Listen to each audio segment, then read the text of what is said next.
Siendo 6:30 el tiempo de estudio, César. Gracias, Franco. Buenas noches, chicos, con todos los que estén presentes. Bueno, el día de hoy tenemos planeado hacer un pequeño repaso de lo que es fisiopatología cardíaca. Sé que muchos tienen ya su examen el día sábado, si no me equivoco.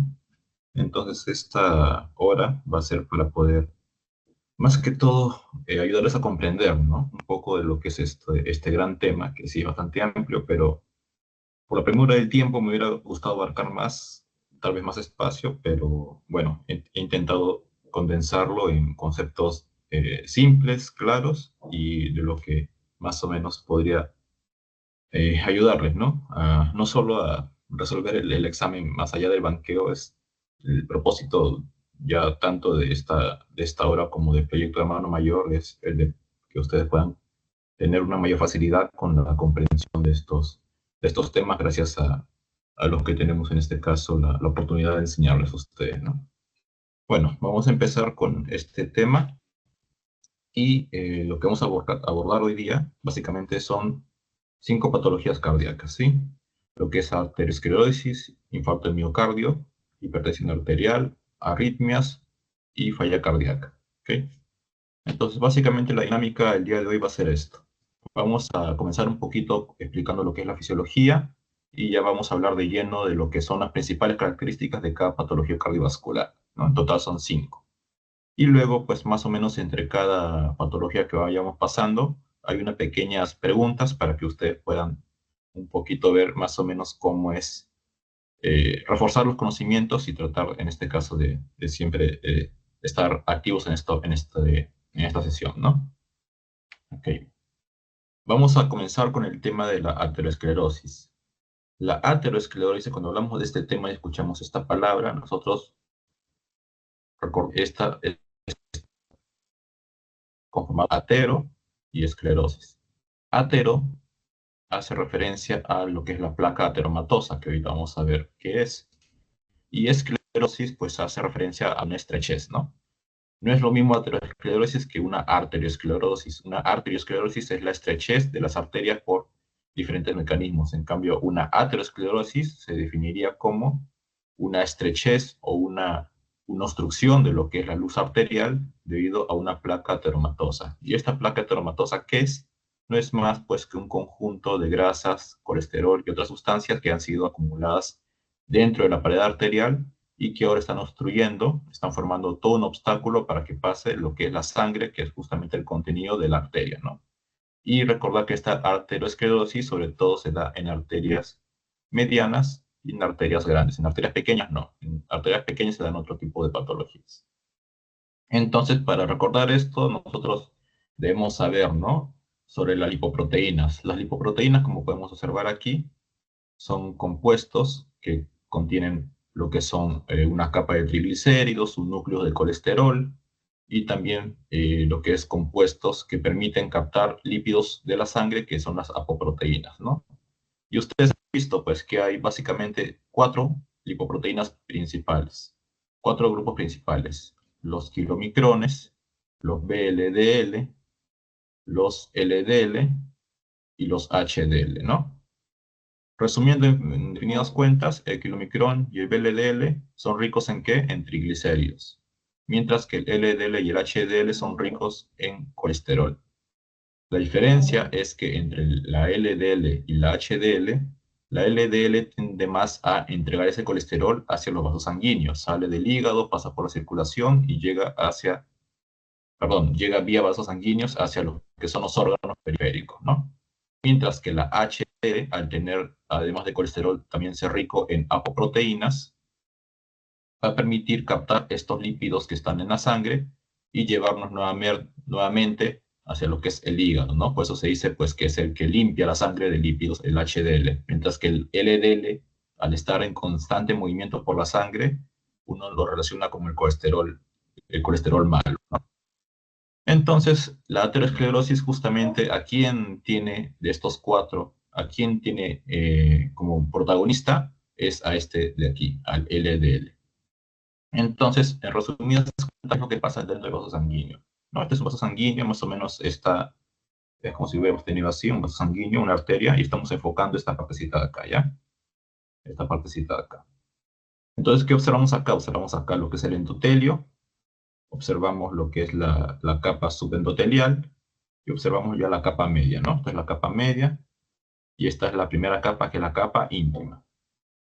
Entonces, lo primero que debe pasar para que una persona tenga aterosclerosis es que su endotelio, como vemos, tenga daño. Vemos acá que el endotelio hay algunas células que tienen daño. ¿Y quiénes las dañan? Las dañan justamente estas patologías. Puede desencadenarse por hiperlipidemia, por hipertensión, por diabetes, por tabaquismo, cualquiera de estos factores por diferentes mecanismos que no voy a mencionar, pero simplemente hay que conocer que justamente son factores que pueden dañar el endotelio y es el primer paso para que se desate todo esto que vamos a revisar ahora, ¿no? Y si el endotelio se daña, el endotelio es una barrera, y si esta barrera pues obviamente está dañada, va a haber un mayor paso de las LDL que les dije que viajan normalmente en la sangre, van a pasar más hacia lo que es la capa subendotelial, ¿no? O lo que es la capa íntima, ¿no? Y muchas de ellas se van a oxidar con estas llamadas especies reactivas de oxígeno. Eso va a causar que, siendo LDLs oxidadas, sean muy activas para los macrófagos. Los macrófagos de por sí comen cualquier cosa, pero un LDL oxidado para ellos sería como una hamburguesa Burger King. Entonces, van a tener una mayor adicción por consumir esos LDL oxidados. Ya los tenemos. Hay un macrófago que está rosadito y está pues comiéndose varios LDLs.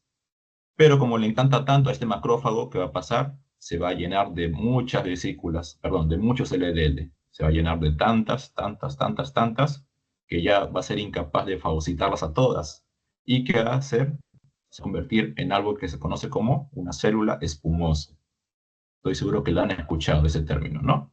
Una célula espumosa no es más que un macrófago que se ha llenado de tantas vesículas lipídicas y que ya perdió su capacidad fagocítica. Entonces, esas células espumosas, ya que perdieron su función, son inútiles. ¿Qué es lo que hacen? Esto que, ¿no? Estallan en pedacitos. Y eso va a formar ya una, digamos que una acumulación acá, porque la célula espumosa ha muerto, ha reventado y ha soltado toda esta grasita acá en este espacio, ¿no? Y se forma pues dentro del vaso sanguíneo una línea amarilla que es conocida como la famosa estría grasa. El primer paso. Bueno, el segundo paso, digámoslo así. Entonces, ¿qué va a pasar? Esto va a seguir ocurriendo, van a abrir más macrófagos, se van a seguir transformando en células espumosas y van a formar poco a poco algo que se conoce como un núcleo lipídico, ¿no? Un núcleo lipídico que es básicamente acumulación de macrófagos, células espumosas muertas y LDL que está escapando por ahí, ¿no? Que está llenando todo ese espacio. Pero además, la capa media no se va a quedar sin hacer nada. La capa media que tiene células musculares lisas, ¿no? Recordemos que son arterias medianas, van a migrar hacia lo que es la parte debajo del endotelio y van a formar esta cubierta. Las células musculares lisas vemos cómo cubren, ¿no? Esta acumulación y también se agregan esto, que acá se ve un poquito celestito, que es este colágeno, ¿no? Entonces, básicamente están formando, ¿qué? Están formando una cubierta. Una cubierta. Una cubierta fibrosa, le dicen.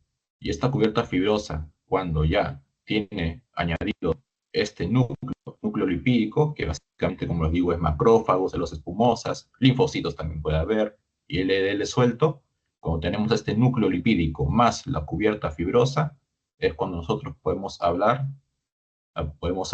en conjunto de una placa. Esto es una placa, ¿ok? Y esta placa en un inicio es estable. Es estable porque está bien cubierto, está bien tapado este núcleo lipídico por toda esta cubierta fibrosa. Pero va a llegar en algún momento en el cual este núcleo sea tan grande que va a adelgazar a esta capa. Y esta capa va a ser delgadita, delgadita, delgadita, hasta que en algún momento se va a romper. Y esa delgadez de la capa fibrosa, la cubierta o el techo, digámoslo así, ¿no? Básicamente ya se ve en las placas inestables, que son las placas vulnerables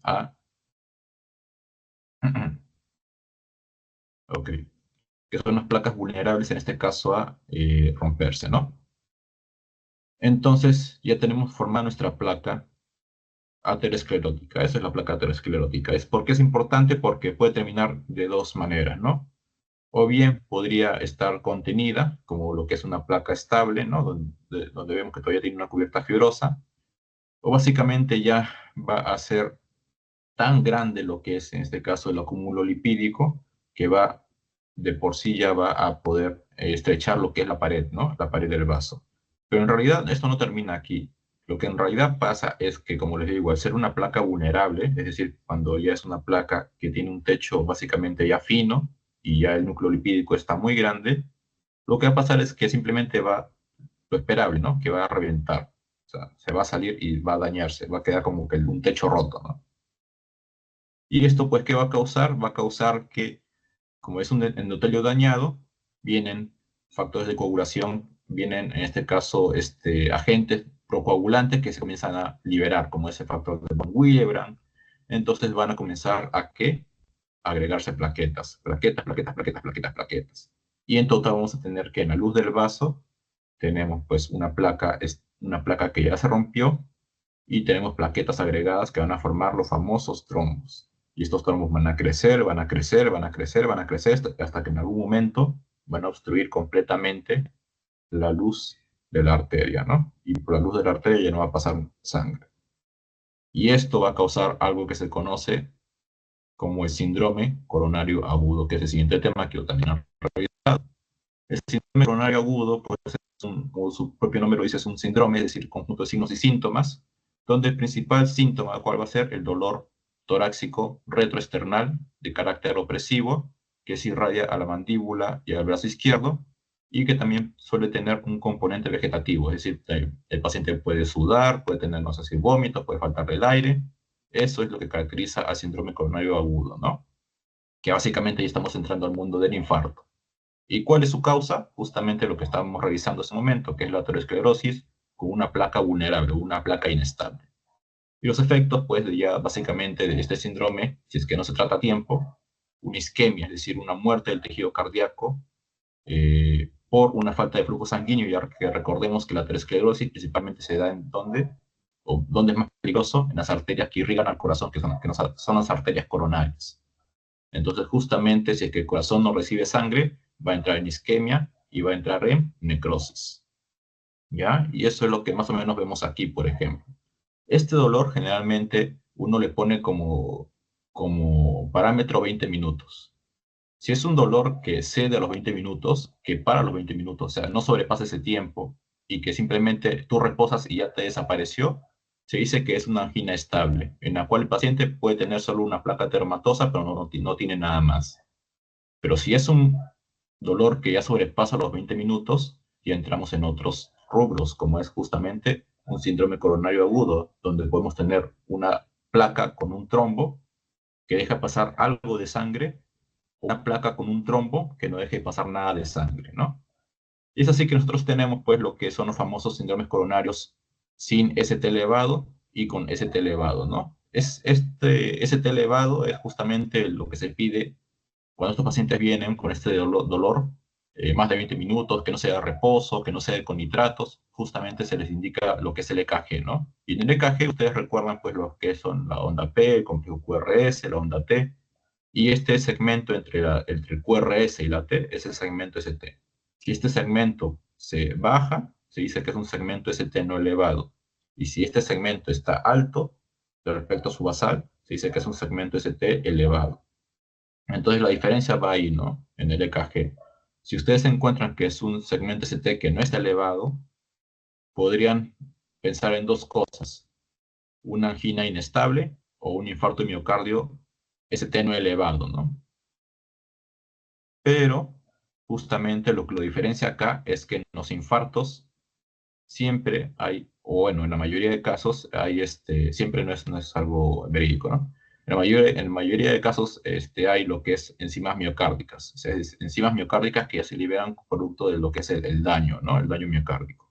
Entonces, justamente, cuando uno encuentre que es ST no elevado y tiene dos opciones a elegir, básicamente lo que pide son troponinas, la CKMB, y ahí es donde observa, ¿no? Si que son enzimas elevadas, es un infarto, ST no elevado.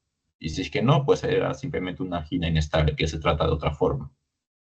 Y pues indiscutiblemente lo que es el infarto, ya propiamente dicho, es el infarto que con el EKG se encuentra IST elevado, y básicamente si le haces troponina, si le haces enzimas, también vas a encontrar las que están elevadas, ¿no? Que es lo esperable.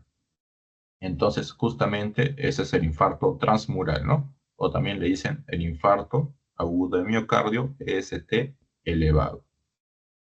¿Ok? Ya, primer tema realizado. Vamos a las preguntas, ¿ya? Para complementar un poquito.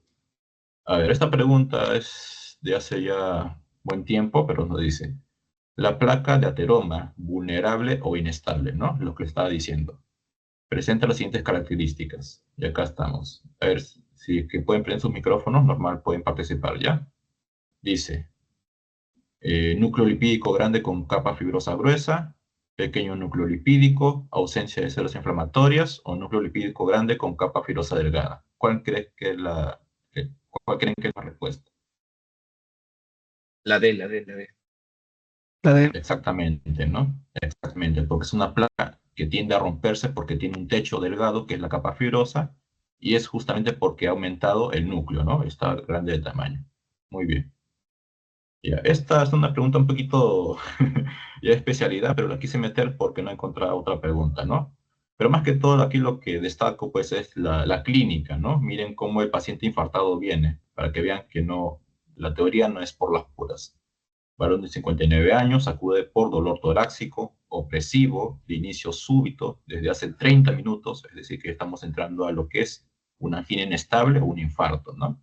Bueno, intensidad 8 de 10, antecedentes de, recordemos lo que son los factores de riesgo para la aterosclerosis, ¿no? Si no recuerdan, acuérdense de las T. La T casi los engloba a todos, ¿no? T de tabaco, T de diabetes, T de hipertensión, T de triglicéridos, ¿no? O para que se acuerden del colesterol también, ¿no? T de sedentarismo, ¿ok? Entonces, todos estos son factores de riesgo para aterosclerosis. ¿Y la aterosclerosis a qué lleva? A un SICA, es decir, un síndrome coronario agudo que básicamente podría ser un infarto fácilmente. ¿Ok? Entonces ahí están factores de riesgo, ahí está la presentación clínica. Y nos dice pues que hacen un EKG donde encuentran el segmento ST elevado en 5 milímetros, ¿ok? Ese es otro criterio que también le mencionó en clase el doctor, ¿no? El segmento ST debe ser, para que sea elevado, tiene que ser considerado cuando es mayor o igual a 2 milímetros, solo en derivadas B1, B2 y B3, y en todas las demás derivadas, ya basta que esté elevado mayor o igual a 1 milímetro para que ya sea el segmento ST elevado, ¿ya? Criterios. En anterolateral, bueno, troponina elevadísima, ¿no? Y el tratamiento de elección que les han enseñado también, ¿cuál es? Cuando hay que reperfundir justamente, la de, perdón, cuando hay que hacer reperfusión de un infarto, es decir, cuando ya es un ST elevado, entonces, si es un ST elevado, tenemos una arteria así, ¿no? Completamente obstruida.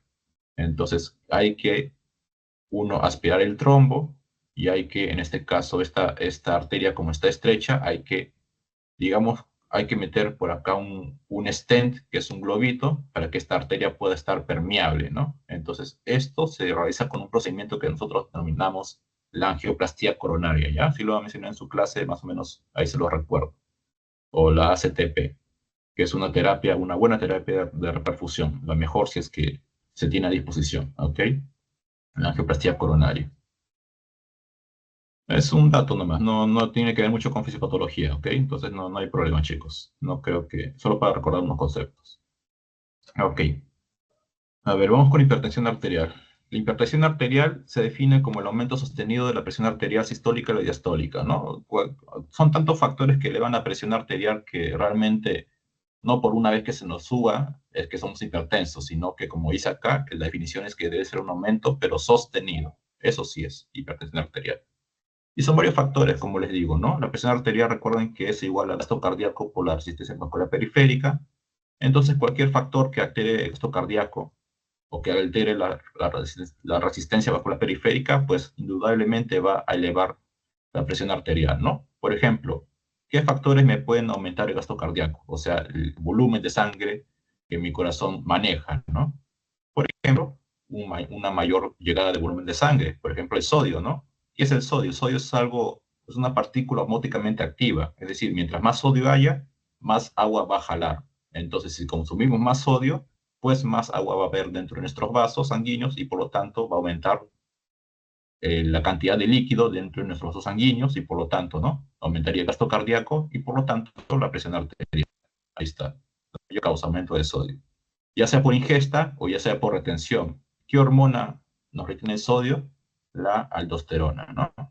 Entonces también es otro factor. También si es que hay un aumento de la contractibilidad, ¿no? Un aumento de la frecuencia cardíaca también puede aumentar la presión arterial. Por ejemplo, lo que es la hiperactividad simpática, ¿no? El sistema nervioso simpático.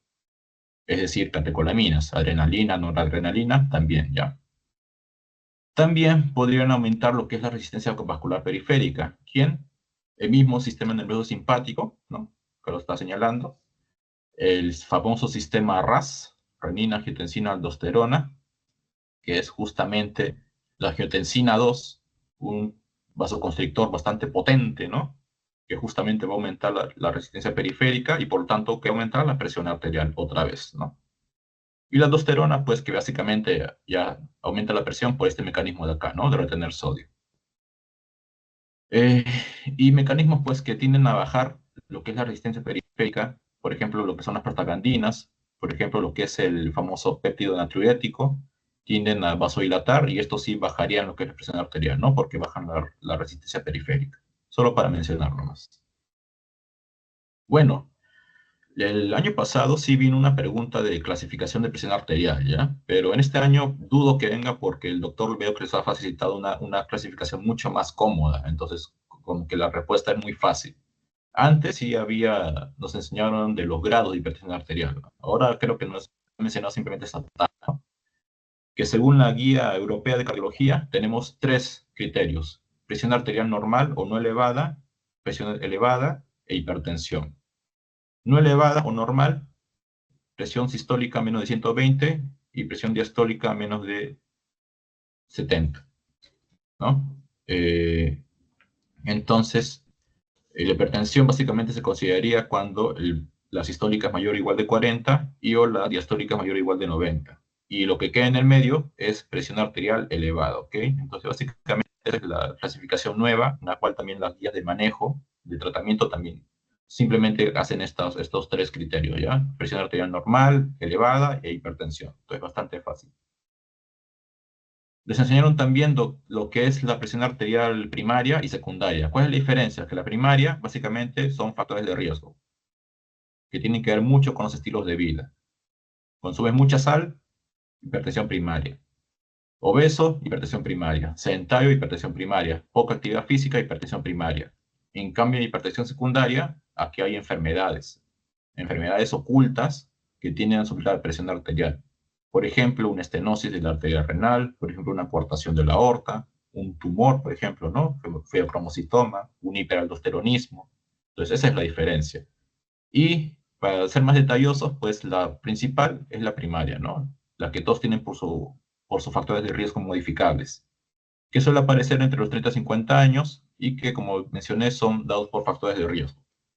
Mientras que la secundaria puede aparecer o bien en gente muy joven, o bien en o bien en personas de edad mayor, ¿no? Y además, pues que esta hipertensión secundaria es de inicio súbito. Una persona que nunca ha tenido hipertensión la tiene de la noche a la mañana. Eso es más se relaciona con hipertensión secundaria, ¿no? Y que suele ser refractaria, es decir, que cual sea el medicamento que tú le des, no le va a corregir su hipertensión porque no estás tratando la hipertensión, sino que tienes que tratar la enfermedad oculta, ¿no? Entonces suelen ser refractarias. Pero hay unos ejemplos, ¿no? Y ya cuando hablamos de lo que es la crisis hipertensiva, es cuando nosotros tenemos valores de presión arterial sistólica de 180, mayor o igual, y diastólica mayor o igual a 120. Y las crisis se pueden definir en dos términos: la urgencia y la emergencia. ¿Cuáles son las diferencias? Que en la urgencia no hay daño de órgano blanco. Puede haber cefalea, mareos, epistaxis, insomnio, pero no hay órgano blanco dañado. ¿Cuáles son los principales órganos blancos dañados por la hipertensión? La retina, el riñón, el cerebro, ¿ya? Y el corazón. Y también, obviamente, pues los sanguíneos, ¿ya? Entonces, Cuando ya hablamos de emergencia hipertensiva es porque ya hay daño de órgano blanco, ¿no? Entonces cualquiera de estos va a haberse dañado y justamente lo que, para no hacerla larga, es lo que vemos aquí, ¿no? Por ejemplo, a nivel cerebral, hemorragia intracraneal, encefalopatía; a nivel del ojo, de la retina, hemorragia retiniana; a nivel del corazón, infarto miocardio, insuficiencia. Entonces, para que vean, ¿no? Esa es la diferencia, básicamente. A ver, preguntas. Dice, la tensión arterial mejora si se reduce el consumo de alcohol por debajo de 25 a 30 gramos diarios. Es una meta, ¿no? Vamos a dejarlo en el aire. Vamos a revisar los demás. ¿Supone un factor de riesgo solo si supera 140/90? No, en realidad no, ¿no? Porque ya presiones altas, sin ser hipertensión, podrían, por ejemplo, hacer que tu corazón poco a poco se vaya desgastando, ¿no? Entonces, no es recomendable tener presiones ni siquiera elevadas, sino presiones normales. ¿Permanece inalterada durante el día si el sujeto está tranquilo? No, hay bastantes factores que la alteran, ¿ya? Entonces no es algo decisivo lo que es la tranquilidad. ¿Está regulado por los riñones? No, no. Hay varios factores. Entonces, la respuesta correcta, ¿ok? A ver, aquí sí lo quiero escuchar, porque lo hemos visto hace ratito. Paciente mujer de 65 años, con antecedente de hipertensión arterial hace 10 años, llega a emergencia con escala de coma Glasgow de 10, palpitaciones y diplopía en ojo izquierdo. Según lo descrito, frente a qué sospecha el diagnóstico nos encontramos. ¿Cuál creen que es? Una emergencia, hipertensión. Emergencia. Emergencia. Emergencia. Exactamente, ¿no? Porque, exactamente, muy bien, chicos, porque hay daño de órgano blanco a nivel retiniano, a nivel de corazón y a nivel, pues, de la escala de conciencia, de nivel de conciencia, ¿no? Entonces, perfecto. Vamos con arritmias, ¿sí? Las arritmias es un tema muy engorroso. Felizmente creo que no, bueno, que yo recuerde, no vino una pregunta de este tema en el examen pasado, así que al menos podemos tener por ahí una tranquilidad. Esperemos que no se dé ahora. Pero sí es un tema muy engorroso que fisiopatológicamente sí da mucho de qué hablar, pero por lo mismo que no es un tema tan recurrente, es que no lo he tocado mucho, más que todo temas, conceptos claves, ¿no? La arritmia, como su propio nombre lo dice, que es una alteración del ritmo cardíaco. Y cuando hablamos de la alteración del ritmo cardíaco, debemos pensar en el corazón, que tiene una función de circuitos eléctricos, ¿no? Donde inicia el impulso nervioso a nivel del corazón. Inicia en el famoso nodo sinusal, ¿no? Que tanto nos han hecho recordar durante nuestro ciclo, ¿no? El nodo sinusal en lo que es la aurícula derecha, que pues lleva el impulso hacia otro nodo que está a nivel de un poco antes, ¿no? De la unión auriculoventricular, que es el nodo auriculoventricular, y luego este ya se distribuye por lo que es el haz de His en dos ramas, ya para terminar en los ventrículos, en las famosas fibras de Purkinje, ¿no?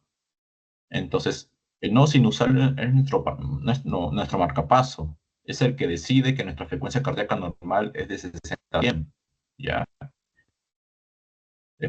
Las arritmias, básicamente, si nosotros podemos resumir sus mecanismos, sus causas, diremos que es por dos patologías. O bien hay una alteración en la generación del impulso nervioso, en la generación, es decir, en la producción, o bien hay una alteración en lo que es la conducción, ¿no? Si es en la generación, pues obviamente aquí está fallado nuestro nodo sinusal, ¿no? Y si es en la conducción, pues está fallado todo lo que está por debajo.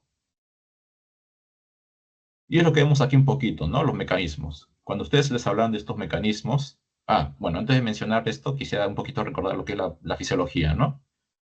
El corazón, pues, trabaja con corrientes, ¿no? Corrientes de electrolitos que se entran, salen, generan potenciales positivos, negativos, ¿no? Entonces, es lo que ya no hemos visto en fisiología cardíaca, ¿no? Hemos visto, pues, que el corazón trabaja a voltajes. Como célula en reposo sin ser estimulada, su voltaje basal es de menos 85 milivoltios, ¿no? Potencial de membrana. Y tiene que entrar el sodio, que es un catión positivo, para que este voltaje se eleve rápidamente, ¿no? Hasta hacia un voltaje positivo. Es lo que se conoce como la fase cero.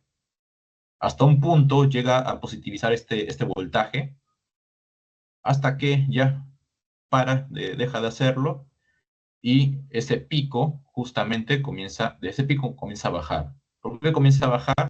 Porque el potasio empieza a salir. El potasio es positivo, pero como sale, hace que la célula se vuelva otra vez negativa, por eso comienza a bajar otra vez, ¿no? Entonces, en la fase 1 tenemos el pico de la repolarización temprana, porque el potasio comienza a salir, y el pico pues comienza a irse hacia abajo, ¿no? Sin embargo, no baja completamente. ¿Por qué? Porque entra en este caso lo que es principalmente el calcio, ¿no? Canales lentos de calcio. El calcio entra para un poco estabilizar ese equilibrio. Si el potasio está saliendo, que es positivo, el calcio, que es positivo, también va a entrar y establece un periodo de meseta, ¿no? Un periodo de meseta. Importante, ¿no? Porque justamente van a ver que si todo fuera rápido, realmente no habría coordinación para los procesos que hay que realizar. Entonces, siempre es necesario que haya esta meseta para que pueda haber como que esta fase que es muy importante, ¿no? Ya que el calcio principalmente, ¿qué es? El calcio actúa en lo que es se libera de lo que es el retículo sarcoplásmico y permite lo que es la contracción, ¿no? El acoplamiento entre la actina y la miosina, es decir, que el calcio es importante para que justamente el corazón se contraiga, ¿no? Haga contracción, haga sístole. Entonces, ahí está el calcio en la fase 2, importantísimo. Ya bueno, se contrajo el corazón y el calcio dejó de entrar, y ahora sí, el potasio que estaba saliendo va a seguir saliendo porque nadie lo detiene. Sigue saliendo en la fase 3, ¿no? Que es la repolarización, pero es tardía, ¿no? Porque había una temprana, ahora entonces esta será tardía. Sale hasta cierto punto, ¿no? Hasta cierto tope, hasta menos 85 milivoltios, y nuevamente deja de salir, y, y el potasio que había salido ahora va a entrar, ¿no? Por la bomba sodio-potasio, es decir, que hay intercambio, en este caso de potasio se recupera y el sodio vuelve a salir. Entonces, eso es la fase 4, ¿no? Que es el potencial de reposo. Entonces, para que vean aquí cómo se relaciona con lo que es el EKG, ¿no? El EKG tenemos estas onditas que ya lo conocerán, la onda P, que es la despolarización auricular, ¿no? ¿Por qué la aurícula se despolariza? Es decir, ¿por qué se contraería? Porque justamente cada vez que el corazón lata, tiene que hacer esto, ¿no? Cuando ustedes ven la sístole y la diástole, claro, el que lleva la sangre al cuerpo es el ventrículo, ¿no? Por la arteria aorta. Pero antes alguien tiene que mandarle sangre al ventrículo, y esa es la aurícula. Entonces siempre se debe cumplir que primero es la aurícula, luego primero se contrae la aurícula para terminar de llenar, en la fase de contracción auricular, termina de llenar al ventrículo de sangre, y ya luego recién, ¿qué pasa? Pasa la famosa fase de eyección, ¿no? Que es la famosa contracción del ventrículo para que ya lleve esa sangre que ha recibido hacia lo que es la circulación sistémica. Entonces siempre debe darse esto, primero la aurícula y luego el ventrículo. Por eso es que en el EKG siempre la onda P es auricular, de polarización auricular, y luego recién le toca su turno al ventrículo, ¿no? Complejo QRS. Estas bajadas y subidas es ya por temas de los electrodos, ¿no? Cómo están dispuestos, no voy a demorarme en eso, la verdad. Y ya luego que se ha despolarizado, pues que toca la repolarización, ¿no? Que está aquí, listo. La onda T, repolarización de lo que es el ventrículo. Entonces, regresando a los mecanismos, en los mecanismos básicamente podría haber una alteración del automatismo, es decir, que no sinusal comienza a tener problemas. ¿Por qué? Porque teniendo ya nuestra fase de potencial de acción, recordemos que hay una parte que es refractaria. ¿Refractaria qué significa? Refractaria es que no hay respuesta, ¿no? Por ejemplo, cuando hablamos de hipertensión refractaria, es una hipertensión que no cede a fármacos. Igual acá, cuando hablamos de refractariedad en el potencial de acción, es que esta es una fase que tú le metas corriente de cualquier lugar, no va a estimularse. Es una refractariedad absoluta porque absolutamente no se va a estimular. Pero ya luego de lo que es la parte, la fase 3, ahí ya es una refractariedad relativa. Entonces ahí sí como que puede permitir que haya alguna corriente que llegue y sí estimule, ¿no? Esa es la famosa refractariedad relativa. Entonces, podría darse el caso de que haya actividades eléctricas desenfrenadas que a este nivel hagan otro potencial de acción. Se llaman postpotenciales de acción, que pueden ser tempranos o tardíos. Eso ya depende de un poquito ya de la especialidad, pero básicamente son esas los famosos postpotenciales, ¿no? Y eso ya básicamente es una alteración del automatismo. Entonces puede ser un mecanismo. El otro mecanismo es el famoso reentrada, ¿no? La famosa reentrada básicamente es un circuito que da vueltas y vueltas y vueltas y vueltas y vueltas cuando debería bajar, ¿no? porque la conducción generalmente va aquí, luego sigue este caminito, luego sigue este camino de acá, correcto, ¿no? Pero en la reentrada básicamente es un circuito que da vueltas y vueltas y vueltas y vueltas y vueltas y nunca llega nunca llega a las células que tiene que llegar. Entonces, esa es la famosa reentrada, ¿no? Son algunos mecanismos y bueno, básicamente lo que generan arritmias, uno de las grandes causas son la famosa toxicidad por digitálicos, ¿no? Digitálicos son fármacos como es la digoxina, que tiende a estimular el corazón ya que mete calcio, pero no se suele usar tanto ya que suelen generar arritmias, ¿no? Aquí vemos algunas y les aprovecho pues para decirles que las arritmias pueden tener frecuencias cardíacas rápidas o frecuencias cardíacas lentas, ¿ya?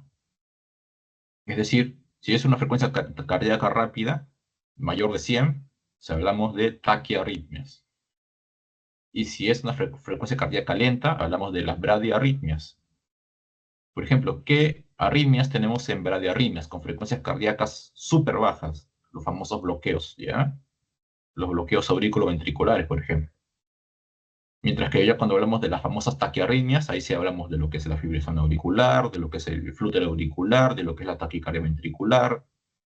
Eso ya es un poco, ser detalloso ahí es demorarnos más de lo que se debe. Entonces vamos a hablar simplemente de la que más les han hecho hincapié, que es la famosa fibrilación auricular, ¿ya? Que es la más frecuente.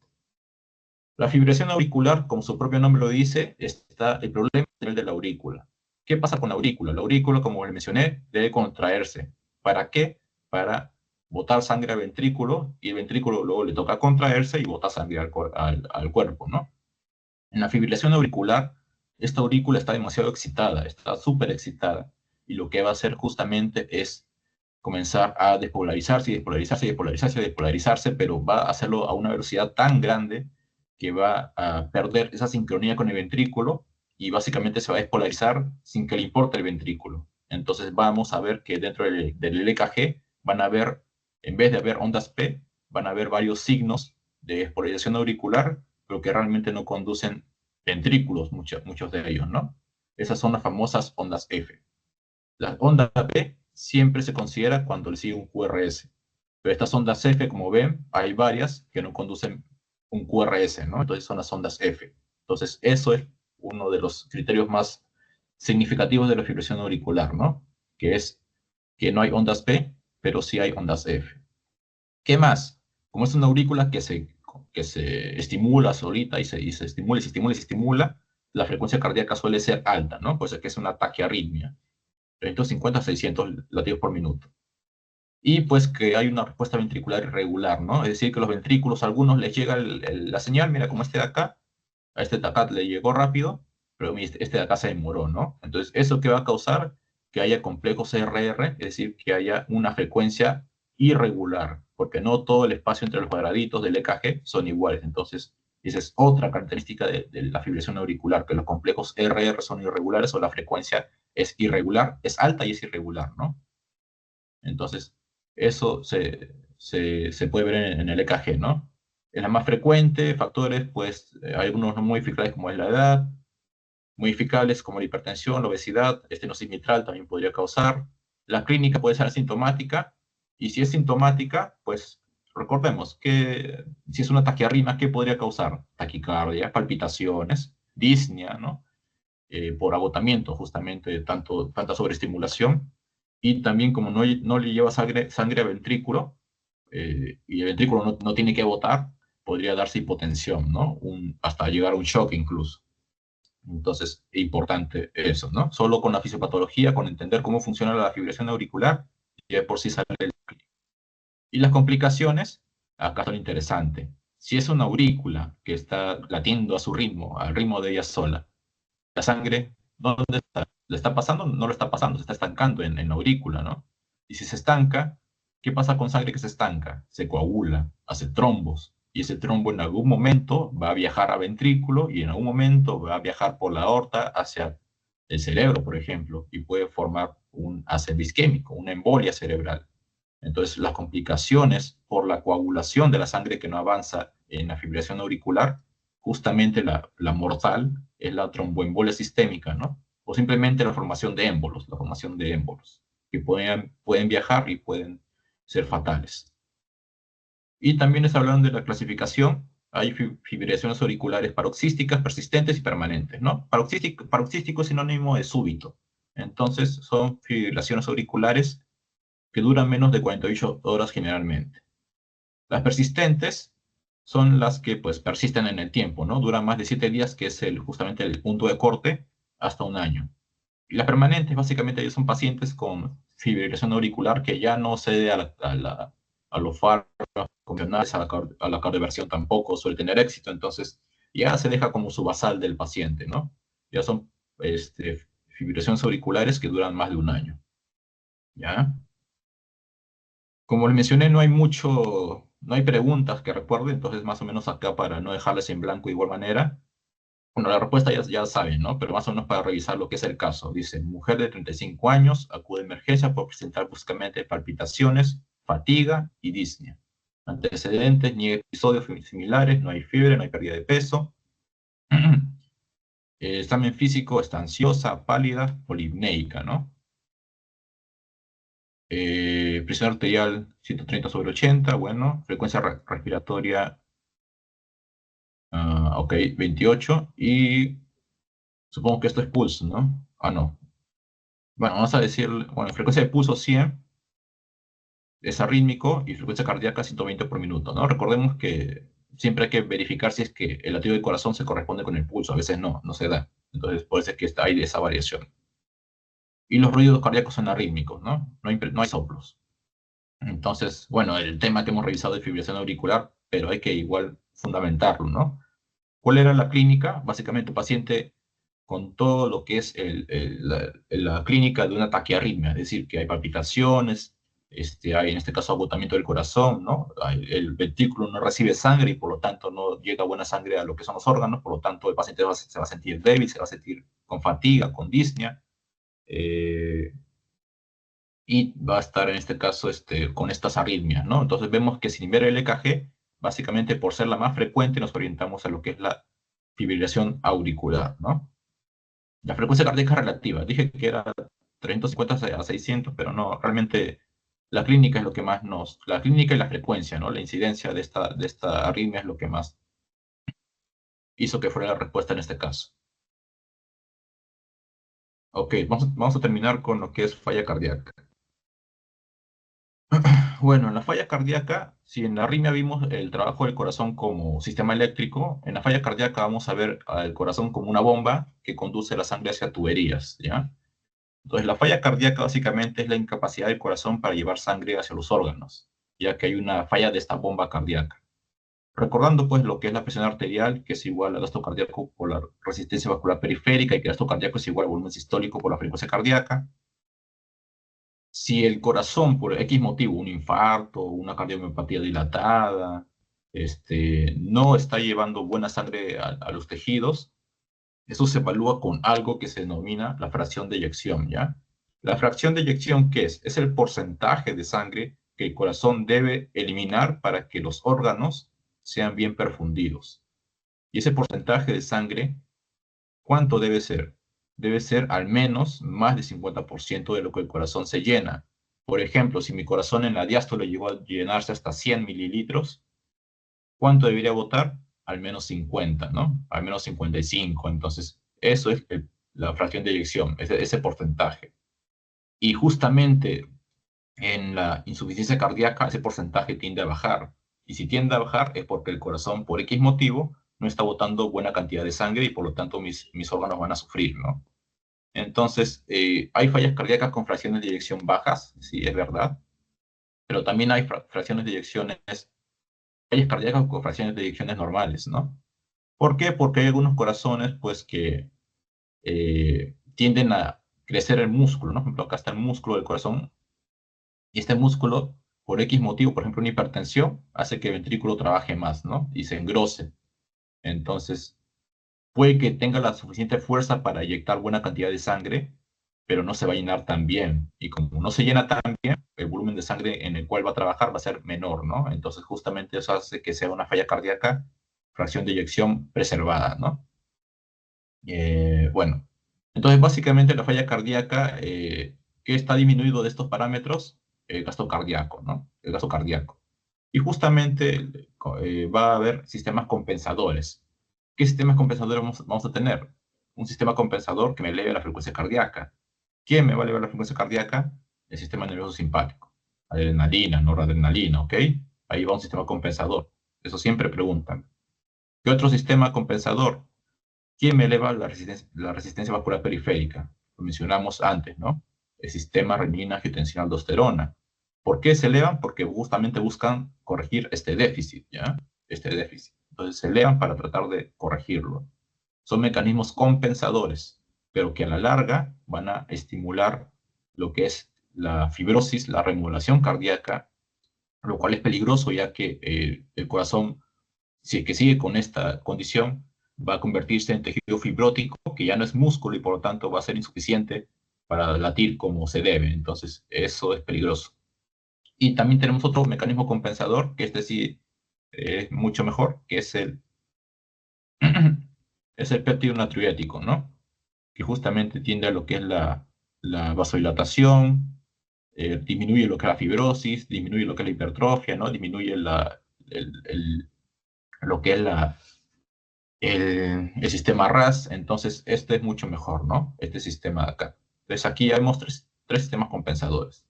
Ahora, ¿cómo diferencia una izquierda de una derecha? Una izquierda de una derecha básicamente es por el mecanismo, ¿no? Recordemos que la sangre viene de los tejidos. Voy a poner acá un músculo.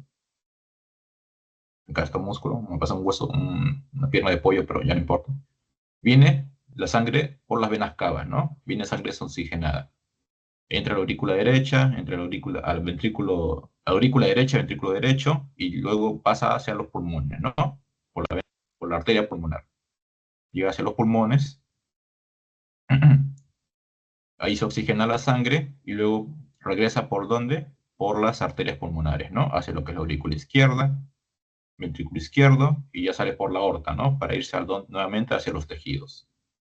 Entonces, cuando haya falla cardíaca izquierda, significa que la parte izquierda del ventrículo izquierdo es el que está haciendo mal el trabajo. ¿Por qué? De repente se ha infartado, de repente el paciente es hipertenso, y como es hipertenso, el ventrículo tiene que hacer mucho más esfuerzo para botar la sangre, porque hay presión en la arteria, entonces hay un obstáculo, entonces el ventrículo tiene que hacer más presión, y eso pues ya puede llevarlo a falla cardíaca. Entonces, en la falla cardíaca, como mencioné, lo que falta es que el ventrículo expulse sangre, pero sangre sí hay, solo que no la está expulsando, y ahí es donde viene el detalle. Esa sangre que no se expulsa, ¿qué pasa con esa?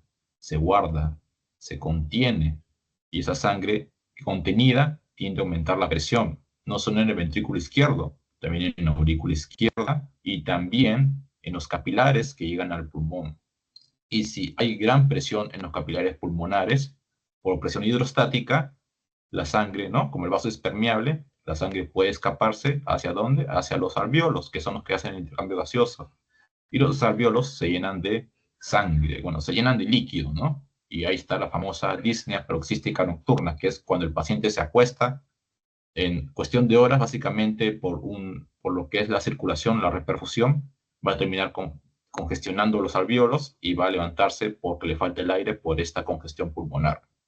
Disnea paroxística nocturna, síntoma cardinal de una falla cardíaca a predominio izquierdo, ¿ok? También está lo que es la fatiga. Recordemos que si la sangre se estanca y no está llegando a los que son los órganos por la aorta, pues obviamente va a sentirse cansado, ¿no? Disnea de esfuerzo por el mismo motivo. Y taquicardia, ¿no? ¿Por qué? Porque el corazón trata de latir más rápido para compensar esa pobre cantidad de sangre que está llegando a los órganos. En cambio, en la derecha la sangre se estanca aquí. En el ventrículo derecho es el culpable cuando es la derecha. Entonces la sangre no avanza del derecho a los pulmones y se estanca acá y se estanca acá y comienza a aumentar la presión. ¿En dónde? En las cavas. ¿Y las cavas hacia dónde van a llevar a fin de cuentas? Hacia lo que es las yugulares. Por los pacientes suele haber ingurgitación yugular, insuficiencia cardíaca derecha, y también hacia abajo, hacia las venas, la vena porta. Entonces también el hígado también podría congestionarse el líquido, hepatomegalia, ¿ya? Y obviamente pues también a las venas que están hacia abajo, venas de lo que es la parte abdominal, ¿no? Podría originar también ascitis, ¿no? Escape de líquido hacia la cavidad abdominal. Y obviamente, pues también hacia abajo, ¿no? El edema de miembros inferiores. Entonces, para que vean un poquito cómo es la diferencia entre diferenciar una derecha de una izquierda, hablando de fallas cardíacas. Este cuadrito de acá solo los he puesto por si acaso, ya que una pregunta vino de acá. Más o menos decía un paciente, pues que venía con una respuesta inflamatoria sistémica, con una falla cardíaca de tipo aguda, que se le encontró con fiebre, hipoxemia, se le sacaron troponinas y estaban altas, decía cuál era el agente etiológico, ¿no? Y bueno, la respuesta era COVID. ¿Vendrá o no vendrá? No lo sé, pero por si acaso ahí lo anoté ya. Y los estadios de falla cardíaca, tenemos acá eh, lo que es el estadio A, que básicamente son personas solo con factores de riesgo, por ejemplo, personas hipertensas, obesas, son falla cardíaca de estadio A. ¿Por qué? Porque todavía no están enfermos, pero tienen factores de riesgo, ¿ya? El estadio A. El estadio B son personas que todavía no tienen síntomas, pero sí tienen ya un daño estructural. Por ejemplo, un infarto, una valvulopatía. Todavía no tienen fallas cardíacas, o sea, todavía no tienen ninguno de estos síntomas, pero sí tienen una cardiopatía estructural, ¿no? Infarto, valvulopatías, cualquier cosa. Y en el estadio C ya inician los síntomas ya. Ahí es un paciente sintomático, por ejemplo, la disnea, ¿no? Como ejemplo. Y el estadio D es una falla cardíaca que no tiende a curarse con el tratamiento, ¿no? Entonces ya es una severa. Entonces, para resumir ese tema. A ver, rápidamente este problema de acá dice, mecanismos de la insuficiencia cardíaca excepto, a ver, había activación del eje RAS, sí había, ¿no? Era un mecanismo de compensación, sí lo mencioné. Había hipertonía adrenérgica, sí, mencioné que el sistema nervioso simpático también era un mecanismo de compensación, ¿cierto? Había inhibición de tirosina, factor estructural, no, esto no había, ¿no? Esta es la respuesta, este no es. Fibrosis micárdica también había, ¿no? Pues es que los mecanismos de compensación son malos a largo plazo. Bueno, aquí la respuesta sale por descarte, ¿ya? Mira, acá dice, el estadio B, dice la correcta. El estadio B dice, ¿ese paciente sintomático? Falso, ¿no? El paciente sintomático es estadio C. El estadio B es el paciente con alteración estructural, pero sin síntomas, ¿ya? El hipertiroidismo es causa principal de insuficiencia cardíaca de gasto bajo. No, pues el hipertiroidismo, que es hormonas tiroideas, estimulan el corazón a que trabaje más. Entonces el corazón se tiende a hipertrofiar. Y si hipertrofia, suele tener un gasto alto, pero como está hipertrofiado, no le llega buena sangre. Pero en sí el gasto es alto, no es bajo, ¿ya? Y acá, pues, también es falso. ¿Por qué? Porque dice el sistema RAS participa inhibiendo los procesos de desarrollo de la ICC. En realidad no, ¿no? En realidad sí participa aumentando los procesos de desarrollo, porque es un sistema de compensación, ¿no? La respuesta aquí correcta sería esta acá. Es más que todo un dato que sale por descarte. En realidad no hay mucha vuelta que dar. Ok, entonces vamos a terminar rápidamente, por favor, con una retroalimentación de los 4 temas que hemos visto, algo rápido ya, y ya nos retiramos. Al menos por el segmento de cardiología. A ver, si tuviéramos que describir qué es aterosclerosis, aterosclerosis, ¿qué es? Sería la acumulación de colesterol, de grasas, ¿en dónde? En la pared arterial, ¿no? En la pared arterial. ¿Y que va a tender a qué? A la obstrucción del flujo sanguíneo. O del lumen, ¿no? Del lumen sanguíneo, o sea, la vía por la cual pasa la sangre, ¿no? ¿Cómo se forma la placa? Ya lo dijimos. Primero, ¿qué hay? Primero hay un daño endotelial, ¿no? Esta capita del endotelio se daña. Hay un daño endotelial. Luego, ¿qué pasa? Ese daño endotelial va a hacer que estos LDL viajen y crucen esa endotelio y lleguen ¿hacia dónde? Hacia lo que es la capa íntima, ¿no? Entonces, los LDL se acumulan ahí. Entonces, hay LDLs acumulados en la capa íntima. Luego, ¿qué pasa? Los macrófagos se sienten atraídos por ese bocadito, digámoslo así, ¿no? Entonces, ¿qué pasa? Lo que pasa es que los macrófagos van a comenzar a fagocitar varios de estos LDL y van a transformarse en lo que conocemos como las células espumosas. Las células espumosas. Luego, ¿qué va a pasar? Luego, ¿qué va a pasar? Es que va a formarse lo que se conoce como la estría grasa, ¿no? Que es el primer indicio. este núcleo lipídico va a crecer, va a comenzar a formarse, y las células musculares lisas que estaban acá, ¿qué van a hacer? Van a migrar, ¿no? Van a migrar y van a formar un techo sobre ese núcleo lipídico, ¿no? Van a formar un techo y van a agregar por acá colágeno y van a formar un techo, que es la capa fibrosa más el núcleo lipídico. Ya tenemos formada nuestra placa que es estable, ¿no? La pregunta era hasta ahí, ¿cómo se forma la placa? La clínica del infarto, ya lo mencioné, ¿no? Es un dolor retroesternal, opresivo. ¿Qué más les dije?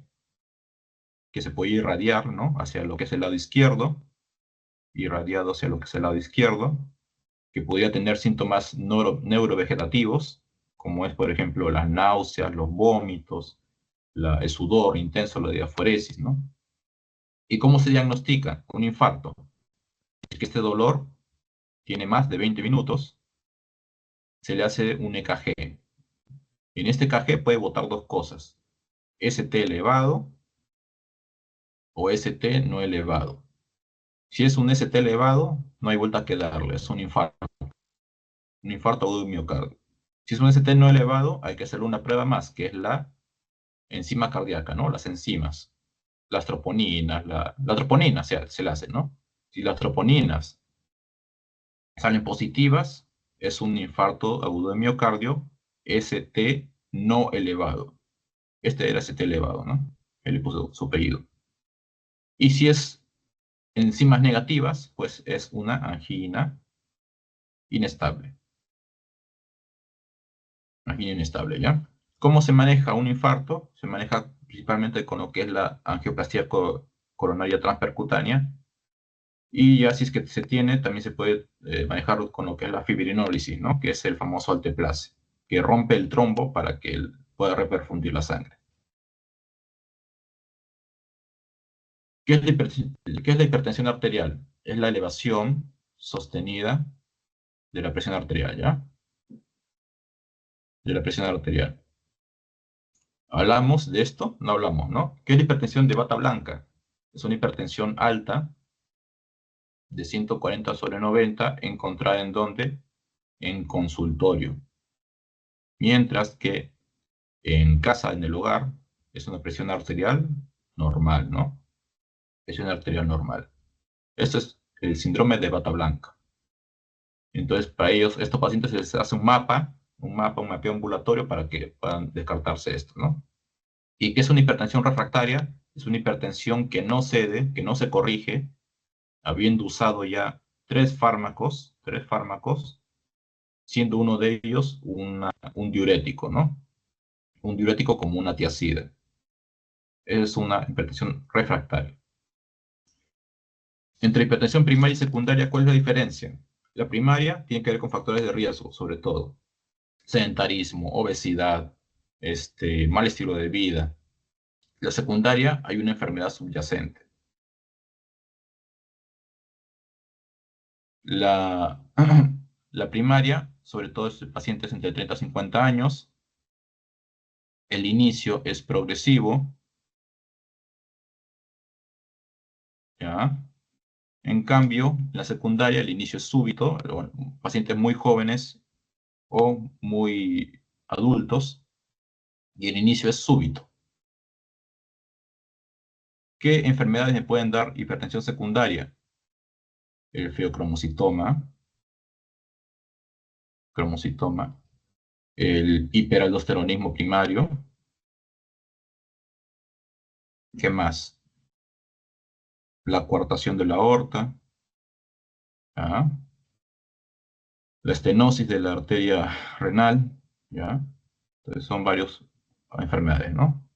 ¿Y cuáles son las complicaciones de una hipertensión arterial cuando hay órgano blanco dañado, ¿no? A nivel del corazón, ¿qué pueden hacer? Pueden hacer que haya hipertrofia del ventrículo izquierdo, por ejemplo, ¿no? Hipertrofia del ventrículo izquierdo. A nivel renal, lo que son las famosas, la glomerulosclerosis. Así se escribe, glomerulosclerosis, que básicamente es un riñón que va a tener una menor tasa de filtración glomerular, que va a dañarse por tener, en este caso, arteriolas muy que en este caso estén sometiendo a trabajar a altas presiones y básicamente va a haber una hiperfiltración de lo que son los productos que no deberían darse, ¿no? Y van a formar pues este daño renal. A nivel de cerebro, los ACVs, ¿no? ACVs de tipo isquémico, hemorrágico, las famosas neuropatías hipertensivas, ¿ya? Y a nivel ocular, ¿recuerdan qué les dije? ¿Cómo puede complicar la hipertensión a lo que es el ojo? Retinopatía. Exactamente, la retinopatía. Principalmente eso, ¿no? Muy bien. A ver. Rayos, ya me pasé de la hora. Arritmias. El EKG normal, recuerden, onda P, complejo QRS y onda T, ¿no? Entonces, justamente esta relación se va a perder, ¿no? En una arritmia. ¿Qué es una arritmia? Es una alteración de lo que es el ritmo, ¿no? Que puede ser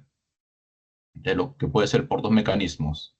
Una alteración de lo que es la generación del impulso cardíaco, generación del impulso, o puede ser por una mala conducción del impulso. Si es por una generación del impulso, puede ser que sea un automatismo, un mal automatismo, es decir, que nuestro nodo sinusal no esté trabajando bien, o puede ser que sean actividades desencadenantes, ¿no? Actividades desenfrenadas, desencadenantes. Como son, por ejemplo, esas partes que se explicaba de los postpotenciales, ¿no? Tempranos y tardíos. Y la conducción del impulso pueden ser los famosos bloqueos. Un impulso que se demora en llegar al ventrículo, bloqueo. Un impulso pues que nunca llegue, una reentrada, ¿no? Queda solo un circuito vicioso que pasa por un lugar pero nunca llega, ¿no? Es famoso cuando hay bastantes vías accesorias, ¿no? Como es el famoso caso de Wolff Parkinson White. Ahí se ven estas reentradas por vía ortodrómica. Bueno, ¿cuál es la arritmia más frecuente?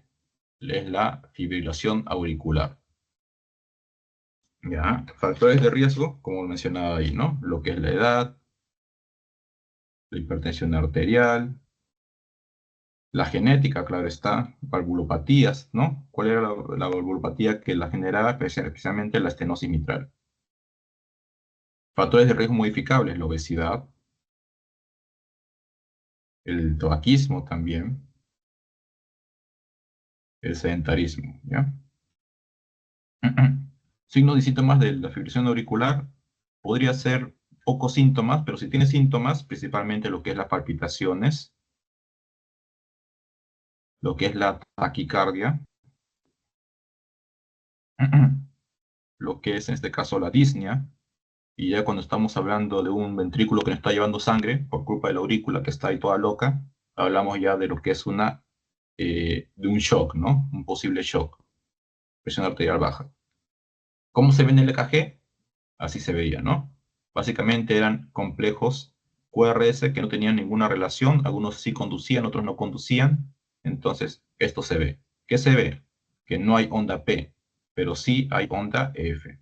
¿Qué más? Se ve que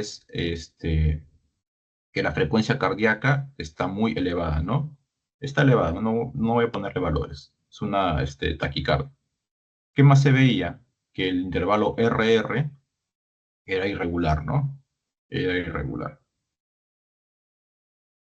¿Y qué más se veía? Pues una frecuencia irregular, ¿no? Se calcula con la regla de los 6 segundos. ¿Y qué más se puede ver? Pues que en este caso que los QRS son estrechos, ¿no? Eso también se podría ver. Los QRS se amplían cuando más que todo hay problemas en el ventrículo, en la aurícula no. ¿Y cuál es el mayor peligro de la fibrilación auricular? El mayor peligro es el embolismo, ¿ya? Ya lo expliqué por qué. ¿Ya? Y falla cardíaca para terminar de retroalimentar todo esto. Mecanismos. ¿Qué mecanismos desencadenan la falla cardíaca? Lo que es la sobrecarga, la sobrecarga de presión. Por ejemplo, una hipertensión arterial, una aorta con una alta presión, es un obstáculo para que el ventrículo saque sangre. Entonces, es una sobrecarga de presión que puede llevar a que el ventrículo se estreche, tenga que hacer más esfuerzo y a la larga desencadenar una insuficiencia cardíaca, ¿ya? Esta es insuficiencia cardíaca, para que no lo olviden. ¿Ok? ¿Qué más? Una sobrecarga de volumen. Por ejemplo, en las valvulopatías, voy a ponerlo por acá, hipertensión arterial. En las valvulopatías, por ejemplo, ¿qué pasa? En las valvulopatías hay sangre que retrocede, ¿no? De válvulas que deberían estar cerradas y retroceden. Entonces, por ejemplo, en lo que es una insuficiencia aórtica o una mitral, ¿no? La sangre que debería avanzar retrocede, y eso que hace que el ventrículo se llene con más sangre de lo que debería, y para hacer su siguiente contracción va a tener que sobreesforzarse más porque tiene más sangre dentro. Entonces también podría llevar ese sobreesfuerzo a falla cardíaca. ¿Qué más? Si es que hay pérdida de miocitos, pues un infarto de miocardio, una necrosis, lo que es parte de lo que son las células musculares del ventrículo, va a hacer que haya otra población que esté sana y ellos van a tener que trabajar más. Nuevamente hay sobreesfuerzo y hay falla cardíaca que puede desencadenarse. ¿Y qué más? Que disminuya lo que es la contractilidad. Claro, pues si es un ventrículo que no se contrae bien, entonces pues no va a llevar la cantidad de sangre correcta, ¿no? La fracción de eyección no la va a botar en el porcentaje que debe. Entonces eso también, ¿no? ¿Y qué mecanismos son compensadores? Ya lo expliqué, ¿no? Tenemos el famoso sistema RAS. ¿Cómo compensa? Eleva la resistencia vascular periférica. El sistema neurosimpático, ¿cómo compensa? Eleva la frecuencia cardíaca. Vimos uno que era bueno, que era el famoso péptido natriurético, ¿ya? Este péptido natriurético inhibe lo que es la fibrosis miocárdica, la remodelación cardíaca, ¿no? Que muchos le dicen. Estimula lo que es la vasodilatación. Y también otro mecanismo compensador que no lo mencioné, pero es importante, también es el aumento de la hormona antidiurética. ¿Por qué? Porque la antidiurética, ¿qué hace? Guarda líquido. Entonces, como dice, mi corazón no está botando buen líquido hacia mi cuerpo. Entonces, ¿qué hago? Retengo líquido. Entonces, la antidiurética, por eso es que aumenta, ¿no? Para compensar de esa manera, aumentando lo que es la cantidad de líquido, ¿no? Y ya para terminar, ¿cuál es la clínica de la falla cardíaca izquierda versus la derecha? A ver si recuerdan lo que es, en este caso, la disnea, pero no cualquier disnea, la disnea paroxística nocturna. Ya, también podría haber disneas de esfuerzo. Disnea de esfuerzo. ¿Qué más? La taquicardia. Bueno, la fatiga, ¿no? Como lo ven acá el señor. La cardiomegalia. Y como ven acá, la cianosis, ¿no? Por la pobre oxigenación que tiene. La cianosis. Mientras que en una derecha, como es la parte derecha, la sangre, la presión aumenta en el lado derecho, eso lleva a ingurgitar lo que es la yugular, lleva a aumentar la presión a nivel de lo que es la vena porta, entonces hay congestión hepática, hepatomegalia, hay lo que es en este caso ascitis, también porque la vena abdominal también, las venas abdominales también se congestionan de líquido, y también el edema de miembros inferiores.